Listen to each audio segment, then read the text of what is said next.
नमस्कार दोस्तों, आशा करता हूँ आप सभी अच्छे होंगे।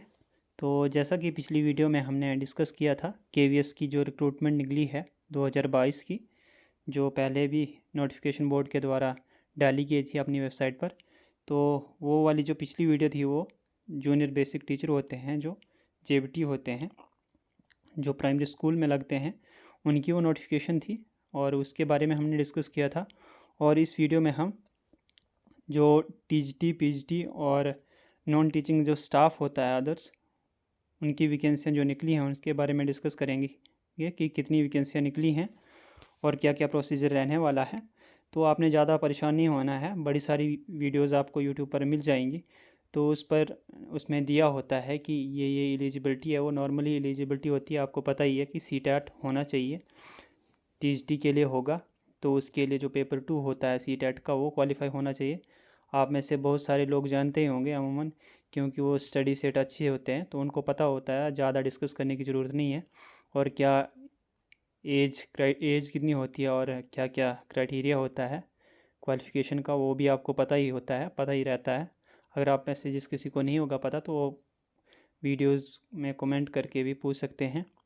तो पर उसके लिए आपको पता है कि जो टीजीटी पीजीटी होते हैं उसके लिए बीएड, और आपके लिए पीएचडी के लिए एमए होनी चाहिए, आपकी मास्टर होना चाहिए, कोई भी सब्जेक्ट में मास्टरी आपकी होनी चाहिए। तो वही होता है बेसिकली, और बाकी कुछ नहीं होता। और सीटैट होना चाहिए आपका। तो और फीस वगैरह क्या होती है वो आपको पता है कि जब आप फॉर्म भरेंगे उस टाइम भी आ जाती है। तो यहाँ आपने ज़्यादा उलझने की ज़रूरत नहीं है, आपने डायरेक्ट ही अप्लाई करना है, ऑनलाइन रजिस्ट्रेशन पर जाना है और उसके बाद अपनी फॉर्म को सबमिट करना है। और कौन कौन से डॉक्यूमेंट्स लगते हैं वो तो आपको पता ही है कि जो नॉर्मल और भी होती हैं, कि फ़ोटो हो गया, सिग्नेचर हो गया, +2 का हो गया, और जो आपका डिप्लोमा हो गया, वही होते हैं, बाकी और अदर्स डॉक्यूमेंट्स नहीं होते हैं। चलो टाइम वेस्ट किए बिना ही हम डिस्कस करते हैं आगे। तो ये वैकेंसियाँ निकली और कितनी वैकेंसियाँ हैं तो यहाँ सब कुछ दिया गया है। ये ऑनलाइन मोड में होना आपको पता ही है कि the recruitment examination will be conduct through computer based. तो ये पिछली जो जूनियर बेसिक टीचर होते हैं, प्राइमरी टीचर, तो उनका भी कंप्यूटर बेस्ड होगा। और ये हाई लेवल का है थोड़ा, तो उनका भी ऑनलाइन मोड में होगा। तो यहाँ आप देख सकते हैं असिस्टेंट कमिश्नर हैं, तो उनके लिए भी ये वैकेंसियाँ दी गई हैं। टोटल 52 वैकेंसियाँ हैं, वो कैटेगरी वाइज भी डिवाइड की गई हैं। और इसके लिए क्वालिफ़िकेशन और प्रोसीजर और सिलेबस अलग अलग है। उसके लिए एज लिमिट भी अलग है और सिलेबस भी अलग है और क्राइटेरिया भी अलग है, सब कुछ अलग है मतलब। तो आपने इसमें कन्फ्यूज़ नहीं होना है। तो आपने जिस पोस्ट के लिए अप्लाई करना है उसका आपने सिलेबस एक बार देख लेना है, और देखने के बाद आपने फिर करनी है तैयारी। और वाइस प्रिंसिपल हो गया, प्रिंसिपल हो गया, ये डायरेक्ट अपॉइंटमेंट है, ये डायरेक्ट प्रिंसिपल लग जाएंगे क्वालिफ़िकेशन के हिसाब से और एज के हिसाब से। तो यहाँ आप ये याद रखिएगा। और पोस्ट ग्रेजुएट टीचर पीजीटी के लिए है, तो ये हिंदी के लिए हो गई, English, physics, chemistry, math, biology, history, geography, economics, यहाँ मैं आपको भी दिखा देता हूँ, और कंप्यूटर साइंस और बायोटेक। तो यहाँ आप देख सकते हैं टोटल वैकेंसी कितनी कितनी है, अनरिजर्व्ड की कितनी है, और ओबीसी, एससी, एसटी, ईडब्ल्यूएस की, और टोटल कितनी कितनी वैकेंसियाँ हैं आप खुद भी देख सकते हैं। तो आपको क्लियरिटी फिर में भी ज़्यादा होगी। तो यहाँ मैं वीडियो को रोक देता हूँ। तो यहाँ देखने के बाद आप देख लीजिएगा, हिंदी के लिए 172 हैं, इंग्लिश के लिए 158 है, फिजिक्स के लिए 135 हैं, केमिस्ट्री के लिए 167 हैं, और मैथमेटिक्स के लिए, मैथ्स के लिए 184 हैं, बायोलॉजी के लिए 151 है, हिस्ट्री के लिए 63 हैं। इस हिसाब से कैटेगरी वाइज डिवाइड किया गया है सब्जेक्ट के हिसाब से। तो ये तो मैंने आपको बताया कि 1409 वैकेंसियाँ हैं जो टोटल ये हो गई पोस्ट ग्रेजुएट टीचर के लिए। और यह टोटल 12 सब्जेक्ट दिए हुए हैं, उनके हैं ये 1409 वैकेंसियाँ, तो आपने देख ही लिया होगा। और ट्रेंड ग्रेजुएट टीचर टीजीटी के लिए, अब टीजीटी के लिए क्या है, ये सब्जेक्ट आपको पता है कि सब्जेक्ट क्या क्या होते हैं, Hindi, English, Sanskrit, social study, mathematics, science और आर्ट एंड एजुकेशन, ये करके यहाँ दिए गए हैं।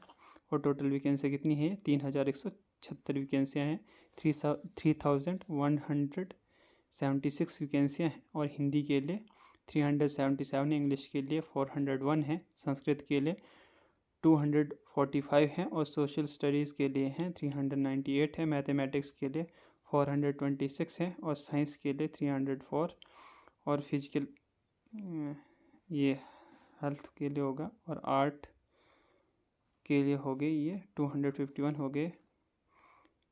ये वर्क एजुकेशन, इस हिसाब से वैकेंसियों को सब्जेक्ट वाइज डिवाइड किया गया है। और लाइब्रेरियन के हैं कितने पद हैं, ये टोटल हैं 355 वैकेंसियाँ हैं, तो 355 हैं। और प्राइमरी टीचर म्यूज़िक के लिए आप 303 वैकेंसियाँ हैं, तो ये है दिया गया है। फाइनेंस ऑफिसर हैं, असिस्टेंट इंजीनियर हैं सिविल वाले, तो इनके लिए टोटल वैकेंसी 2 हैं। असिस्टेंट सेक्शन ऑफिसर हैं, इनके लिए 156 वैकेंसियाँ हैं। इनके लिए क्राइटेरिया अलग अलग है, तो आप में से जिस किसी का जो भी क्राइटेरिया होगा उसके हिसाब से आपने फॉर्म को भरना है। वहाँ आपको ऑप्शन आ जाएंगे, सब कुछ ऑप्शन आ जाता है, आपने टाइम वेस्ट नहीं करना मेरे हिसाब से, तो मेरी राय में तो आपने तैयारी करनी है अपनी। और जब फॉर्म भराने जाएंगे तब आपको सब कुछ वहाँ आ जाएगा, सिग्नेचर फ़ोटो, +2 लगना होगा, हिमाचली लगना होगा, या कोई भी स्टेट से, जिस स्टेट से आप बिलोंग करते हैं वो आपको अगर लगना होगा तो वो बता देंगे। तो आपके पास फाइल पड़ी होती है, तो आपने जाना है और अप्लाई करना है। या आपके पास जैसे सॉफ्ट कॉपी होती हैं, आपने स्कैन करके अपनी गूगल आईडी पर रखा होगा सेव करके, तो वहाँ से भी आप भर सकते हैं इसलिए। तो आपको फाइल ले जाने के लिए भी ज़रूरत नहीं पड़ती है। तो यही होता है, स्कैन का फ़ायदा ये होता है कि उसमें ब्लर नहीं होता है, तो बाकी फ़ाइल ले जाने की ज़रूरत होती नहीं है वैसे, जहाँ कहीं भी आप फॉर्म भरवाने जाएंगे।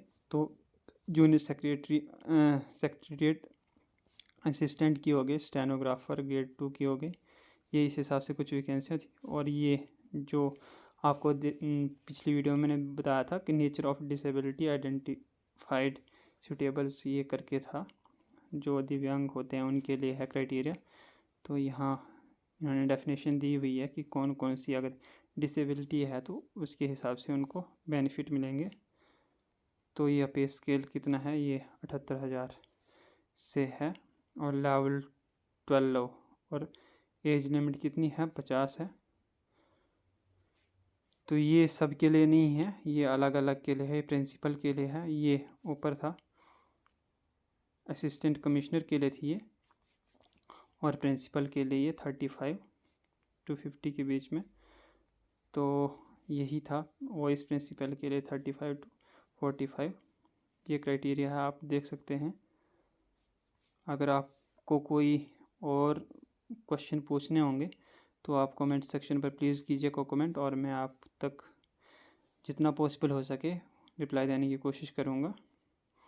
तो यहाँ है, ये आप देख सकते हैं qualification, essential qualification for the ये पोस्ट, ये आप देख सकते हैं, मैंने आपको बताया था वही होता है।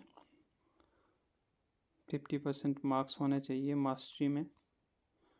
और ये देख सकते हैं इंग्लिश हो गया, चाहे वो हिंदी हो गया, फिजिक्स केमिस्ट्री हो गया, इकोनॉमिक्स हो गया, कॉमर्स हो गया, पीएचडी मैथमेटिक्स बायोलॉजी हो गया। तो ये आपको बताया था मैंने कि बीएड होनी चाहिए पीएचडी के लिए, पीएचडी कंप्यूटर साइंस क्वालिफ़िकेशन ये है। बस वही होता है कि आपके 55+ मार्क्स होने चाहिए, ये 50 लिखा है यहाँ पर पीएचडी के लिए।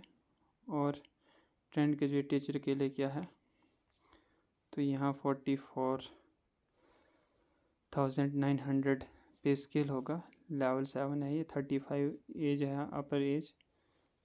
तो यहाँ आप देख सकते हैं टीएचडी के लिए, अब इंग्लिश के लिए, हिंदी के लिए एनी 2 ऑफ फॉलोइंग्स, ये आप कर सकते हैं चूज़। तो आपने पहले सिलेक्शन लेनी है, उसके बारे में सोचना है, बाकी उलझनों के बारे में नहीं फंसना है आपने। तो यही है, पे स्केल देखना हमने क्या करना है। उसके बाद अगर जॉब लग जाएगी तो अपने आप ही पता लग जाएगा, तो ज़्यादा आपने सोचना नहीं है। प्राइमरी टीचर के लिए 35,400, म्यूज़िकल टीचर के लिए यही होती है क्वालिफ़िकेशन। अगर आप में से किसी ने भी कुछ पूछना होगा तो आप प्लीज़ कमेंट सेक्शन पर कमेंट करके पूछेगा, तो मैं आपके लिए नई और वीडियो ही बना दूंगा अगर ज़्यादा ज़रूरत होगी। या तो फॉर्म अगर भरनी होगी कैसे भरनी है, तो उसको भी विद प्रूफ फॉर्म भर के भी दिखा दूँगा अगर ज़्यादा ज़रूरी होगा तो, अगर कमेंट्स ज़्यादा हुए तो यही थोड़ा मैंने डिस्कस करना था। वैसे तो इसमें बड़े सारे पेजेस हैं, तो उतना पॉसिबल नहीं हो पाएगा, नीचे तक मैं आपको दिखा नहीं पाऊँगा। यहाँ बड़ा सारा है, बड़ा कुछ है, तो ये कितने पेज हैं, ये बहुत ज़्यादा पेज हैं, तो इतना पॉसिबल नहीं हो पाएगा। तो आप मैसेजेस किसी ने अगर चाहिए होंगे तो मैं उनको पर्सनली सेंड भी कर सकता हूँ, या टेलीग्राम ग्रुप का मैं लिंक भी भेज सकता हूँ आपको। तो फ़िलहाल इस वीडियो में इतना ही, और अगर आपने और ज़्यादा डिटेल में जानना होगा तो आप प्लीज़ कमेंट कीजिएगा और मैं आपके साथ शेयर कर दूँगा नोटिफिकेशन को PDF फॉर्म में। तो मिलते हैं और इन्फॉर्मेशन के साथ नेक्स्ट वीडियो में। तो तब तक के लिए दीजिए इजाज़त। जय हिंद, जय भारत। और प्लीज़ ज़्यादा से ज़्यादा शेयर कीजिएगा वीडियो, चाहे इन्फॉर्मेशन मेरे ज़रिए पहुँचे या किसी और के ज़रिए, तो आप तक नोटिफिकेशन पहुँचनी चाहिए। तो मकसद हमारा यही होता है कि आप तक नोटिफिकेशन पहुँचे। बाकी मिलते हैं फिर नई इन्फॉर्मेशन के साथ नेक्स्ट वीडियो में। जय हिंद, जय भारत। धन्यवाद आप सभी का।